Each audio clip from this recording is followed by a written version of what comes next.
Joining me here on the Rich Eisen Show is the man who kicks everything off right here on NBC Sports on Peacock every single day. I'm sorry to inform him this way. Things have just been so crazy that I did not text you, Mike Florio, but I received your book, Playmakers, with your very kind note written in, an advanced copy of it, where all books can be acquired starting in the middle of March when it comes out, but you can get it right now on Amazon and everything else. I greatly appreciate that, Mike Florio. And I appreciate you mentioning it every time that I'm on, and we still keep trying to sell as many as we can. The angst continues. The angst continues. It will fail Don't miserably. worry, it's no stop. But at any rate, I've already started Playmakers 2. Good Lord. the Playmakers focuses on 20 seasons. I can do Playmakers 2 based on 1. Okay, let's jump into it. You were the first person I wanted to reach out to, since you are the perfect cross-section of football and lawyering and the legal front.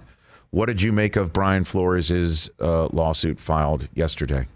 The Rooney Rule was put in place in 2002, Rich, due to the credible threat of litigation from Cyrus Mehri and the late Johnny Cochran. That's what got the Rooney Rule enacted. Now, I don't know that they had somebody ready to go. Dennis Green was between jobs with the Vikings and the Cardinals at the time. I could see him being willing, given that he was mid-50s at the time, trading the rest of his career to be the pioneer in a case that you could argue needed to be brought at some point. In the 20 years since then, what's really happened? What progress has been made? What can you do to ultimately convince the owners of these teams to do something that approaches what objectively could be considered the right thing when you consider just the raw numbers? I mean, the raw numbers speak for themselves, but I think they never dreamed that anyone would trade in, or at least risk trading in, the balance of his coaching career to be the one who pushes this cause. Now, maybe the risk is unfounded. Maybe Brian Flores will still be a coach. Maybe somebody will look past it. Maybe he won't get the Colin Kaepernick blackball treatment moving forward. But you at least come to the table, if you're Brian Flores, knowing that you are risking that when you do this. And I think the league never anticipated that anyone would do it. I didn't think anyone would do it, and I definitely didn't think somebody under 40 would do it. I thought it would be a guy closer to the end of his career. So now that he has done it, what happens? Well, the first step will be an effort by the league to force everything into arbitration. These coaching contracts all have a clause requiring any disputes to be resolved through an arbitration process that conveniently and strategically requires that the commissioner or his designee will resolve all claims, which is not the best way to get fair and balanced justice from any type of a system, and I'm sure that fight will happen first. It's the first shot that they fired at John Gruden, and it'll be the first shot that they fire at Brian Flores. And if it happens, the problem is, for those of us who are very curious about how this all transpires, what occurs, what evidence comes out, we'll never have an open court proceeding. There'll never be an opportunity to really understand what the evidence is, what the arguments are, what the outcome would be. I mean, I assume we'll know the outcome, but we won't know much more than that if this thing ultimately goes to arbitration. But that'll be the first fight. And then at some point, he'll have to prove his case, just like Colin Kaepernick took depositions, got documents. He'll have to prove his case. And along the way, he hopes, and his lawyer suggested earlier today on CNN that other coaches are going to actually join him in this effort. And that would be amazing if it happens, because there's strength in numbers. The more black coaches who are plaintiffs, named plaintiffs in this lawsuit, the harder it will be to blackball all of them, and we'll see if that comes to fruition. And maybe others will decide to join him, and arm in arm, they will protect each other and maybe advance their long-term career interests. Well, I mean, and as I mentioned, and I need to repeat it every single time, because there's nothing worse than racism. There's nothing worse than judging somebody by the color of their skin, and certainly judging them adversely and affecting their professional abilities because of the color of your skin. But him saying as well in this whole process that Stephen Ross had asked him to not only tank but tamper as well, but tanking through money. I mean, what happens with that one? And Mike? that really doesn't fit with the rest of the case, but this is the risk you take when you invite this kind of bombshell litigation. It's possible that there'll be some related allegation that could potentially take over, especially in the short term. This idea that Stephen Ross allegedly offering $100,000 for each loss in 2019. And I firmly believe that Stephen Ross wanted to tank wire to wire in 2019 so he'd have the first pick in 2020. Originally, that was for Tua Tagovailoa. After he broke his hip and Joe Burrow emerged, it became Joe Burrow as the object of Stephen Ross's affection, and he couldn't trade up from number 5 to number 1 to get him. And I'm sure that the success of Joe Burrow has stuck in his craw because he wanted his team to be in position to get that number 1 overall pick. And also, let me jump in here, though. The 5 that he was at was because the Texans were the ones that were performing so poorly, and Miami had that draft choice because of one of the trades that Bill O'Brien made involving Laramie Tunsil, right? So he had that. The Dolphins had that pick. It was their own that, according to Flores, they were trying to improve all the way to number 1. And that wasn't even close because, I mean, it was obvious from the very beginning that Flores had this team in the right direction based on what they did. Early on, they lost 59-10 to the Ravens in week 1. Then they lost again. Minka Fitzpatrick wanted out and got traded. And I think at some point Brian Flores realized this full season tank thing isn't going to work. And I'm not doing it. I'm just not doing it. And I'd speculated after he got fired that may have been the first moment where the relationship between Ross and Flores got wobbly, and based on this lawsuit, it seems like that's exactly what transpired. But, Rich, I don't know how the league doesn't aggressively investigate that, and then the follow from Hugh Jackson, the former Browns coach, who suggested, along with the executive director of his foundation, that bonuses were paid to Browns coaches and executives for losing in 2016 and 2017, and they were awful both years, and they got the number 1 overall pick in the draft, which became Myles Garrett and Baker Mayfield, respectively. You have to investigate it. You have to take it seriously. In the age of legalized gambling, the idea, even if it's not a Tim Donaghy situation where someone is engineering the outcome of a game for gambling interests, but you're still deliberately not winning, according to the allegation, you're not winning games because of a strategic reason. And the NFL always pushes this idea that every game, every team, in every game, always trying to win. We know that there's a flaw in that thinking. Once you're eliminated from playoff contention, what do you really win by winning games? What do you gain by losing? Well, you get a higher draft pick, and you see what those picks are worth when teams trade. Look at what the 49ers gave up to go from 12 to 3 last year. It happens every year. What Washington once gave up to go from 6 to 2 to get RG3. You give up a lot. Those spots have value. They just have to do something about it. They can't brush it under the rug. And they already have Congress on them for the Washington football team workplace misconduct investigation and the potential that there was a cover-up there. I think it's just a matter of time before Roger Goodell gets another letter seeking information about Stephen Ross, Jimmy Haslam, and possibly pointing toward a hearing where people are going to have to answer some tough questions in an open committee chamber. And what about finding out who texted Bill Belichick, right? Because it's that. I mean, how about the fact that Belichick's phone was potentially involved in this? It's amazing. And to have a quote from Bill Belichick with an F word, unredacted, and look, I've been involved in plenty of lawsuits on both sides, representing the defendant, representing the plaintiff, and you have they call it the style of the case. Brian Flores, plaintiff versus NFL, and there's a line. And usually right under the line, it says complaint. Right under the line in this one is in bold face, Bill Belichick F-bomb, where he's acknowledging he made a mistake by congratulating Brian Flores instead of Brian Daboll for becoming the next coach of the Giants before Brian Flores ever even interviewed for the job with the New York Giants. And that's when Flores realized something was amiss. And, to have Belichick pulled into it, his phone pulled into it, he's going to have to testify. This thing is going to be a mess for the NFL, regardless of where it plays out. And it's something that is going to last for a while unless the NFL resolves it quickly. And, they're not wired to do this. I heard you talking about the statement earlier, the NFL saying right out of the gates the claims are without merit. How do you know they're without merit? How do you know? Well, that tells us they're going to fight. That's the clue. They're going to fight. It would be wise for them to try to resolve it, but they're going to fight it, and they're going to fight it. And, I think that was the attitude they originally had with the St. Louis litigation, and 6 years later, they ended up paying $790 million.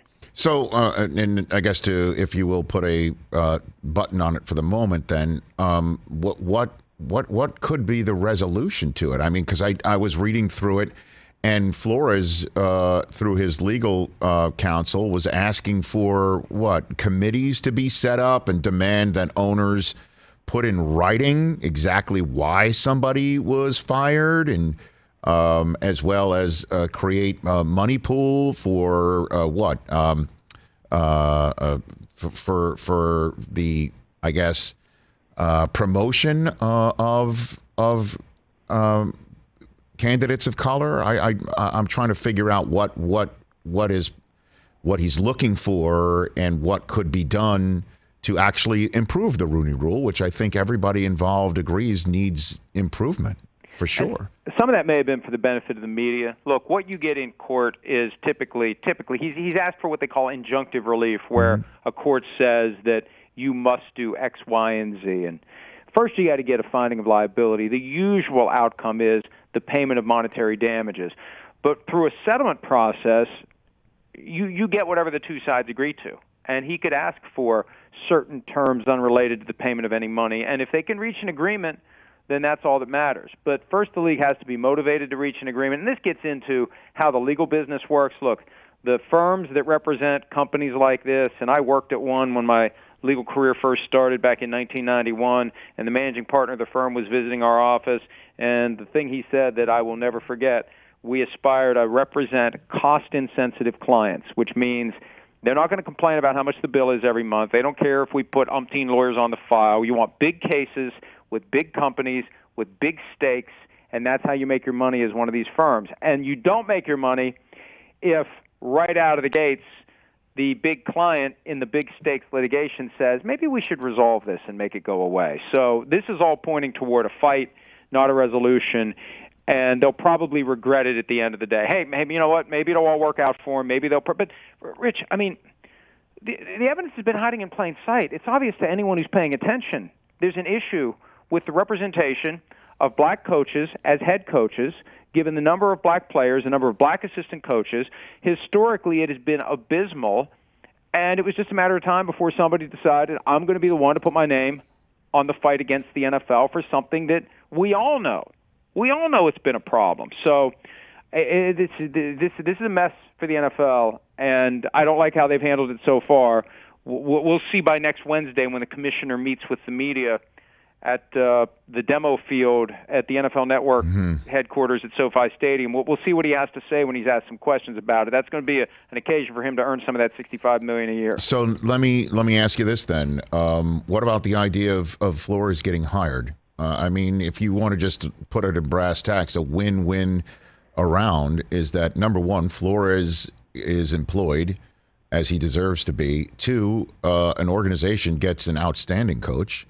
And three, that organization might get some heat amongst some of the owners when they walk into a membership room. But in essence, that is a way to tell whoever's adjudicating this case, guy got hired. So what about that? Well, and listen, Rich, one of the great strategies from the defense standpoint, if you believe that you are in the wrong and that you are facing a significant outcome through trial, you offer the plaintiff a job. And I've had that happen with my clients in the past, and sometimes they've taken it. And I think that sometimes the company didn't expect them to take it. But they could offer Brian Flores, and see, this gets difficult for the NFL. It gets into antitrust issues because these are all 32 separate businesses, and the league can't really tell or hint or advise. But if, for example, the Saints would offer Brian Flores their head coaching job, that seems to be the team right now that's considering him. If they'd offer him the job, now if he'd say no, well, why are you saying no? You know, that becomes an issue in the litigation. Hey, you had an opportunity. We offered you an opportunity. Well, it wasn't real. You know, it was only because I sued. That becomes a separate skirmish. Or he says yes.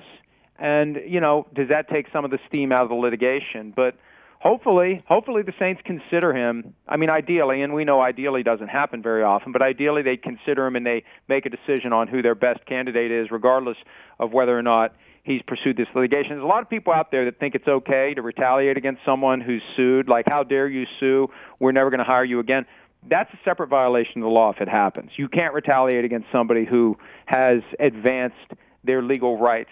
And hopefully he won't be blackballed. And maybe, just maybe the Saints. And, the Saints have issues with the league office dating back to Bountygate. Maybe the Saints think they're sticking to the league office a little bit if they would hire him. But it would actually help the league, I think, if Brian Flores got back in sooner rather than later. The last one for you, outside of all this, Mike Florio. Is my alma mater losing its coach? Well, he wants to go, I think. And I've been paying attention to this ever since his name was first connected to the Raiders. It was always a sense that it was coming from his perspective, that he's ready to go back to the NFL. He wants to win a Super Bowl. He's 58. He's only got so many more spins before he's going to be done coaching. He wants to go back. The connection to Kwesi Adolfo-Mensah, the new general manager of the Vikings, who was with Jim Harbaugh for 2 years in San Francisco, the last 2 years, the two ugly years between him and Trent Baalke and maybe him and Jed York. Well, Kwesi Adolfo-Mensah comes out of it thinking, hey, this is my guy if I become a GM. And it'll be interesting to see what the Vikings do. I know they've got some concern because Mike Zimmer was kind of an in-your-face negative coach. Jim Harbaugh is very intense. I think it's different in how he approaches the players. And John Harbaugh is just like Jim, and John has thrived in Baltimore since 2008. But I think Jim wants it, and I think there's a sense that Jim knows he's got to go to this interview today and convince them to hire him. But 44-19-1 in 4 years with the 49ers, and he took a team that was 6-10 in 2010 to the brink of the Super Bowl in 2011 without the benefit of an offseason. That was the year of the lockout. He shows up early August, first meeting with the team. He gets them buttoned up and squared away, but for a couple of Kyle Williams muffs against the Giants in the NFC Championship game, they're in the Super Bowl against the Patriots in 2011. And then it's amazing you mentioned Trent Baalke. He was in the front office in San Francisco, and now he's reemerged in Jacksonville. And is he an impediment or an enhancement for them to get a job, a head coach there? It just seems to me, who wouldn't be jumping at trying to get their hands on Trevor Lawrence in a town that's got no state tax, right? And an owner who's about to pour a ton of money into facilities and no, local media breathing down your neck en masse. Like, what a gig that is down there. And why is that job still open? The concern has been from the moment it was reported that Trent Baalke is going to stay as the GM, that he'll be an impediment. I've heard that there have been coaching candidates that have said no thank you to invitations to interview for the job. And there's a weird sense, and I don't know this, but I'm trying to piece together the reporting that's being done, because at one point Mike Jurecki, who's covered the Cardinals for years, reported that Adrian Wilson, who's now an executive with the Cardinals and had played for them for a long period of time, he was going to be the next GM, and Byron Leftwich was going to be the next head coach. And the Jaguars have done nothing to really message or push back on any of this stuff. I get the impression that Shad Khan, the owner of the Jaguars, is giving Trent Baalke an opportunity to find someone who would be better than Byron Leftwich in Shad Khan's eyes. And if he can't, it's going to be Baalke out, and it's going to be Adrian Wilson and Byron Leftwich in. And Rick Spielman's in the mix now, too, but I saw somebody say he could possibly be the team president, not the GM. But I think Baalke's doing everything he can to put something together that gets Shad Khan to decide to go that way instead of this Leftwich and Adrian Wilson package deal. Wow. All right. And is this lawsuit that Brian Flores, last one, going to put the brakes on the Texans hiring Josh McCown, who has apparently a second interview there, and they love him. He has no experience, as we know, coaching. And, we've seen that work at other levels, not really in the NFL.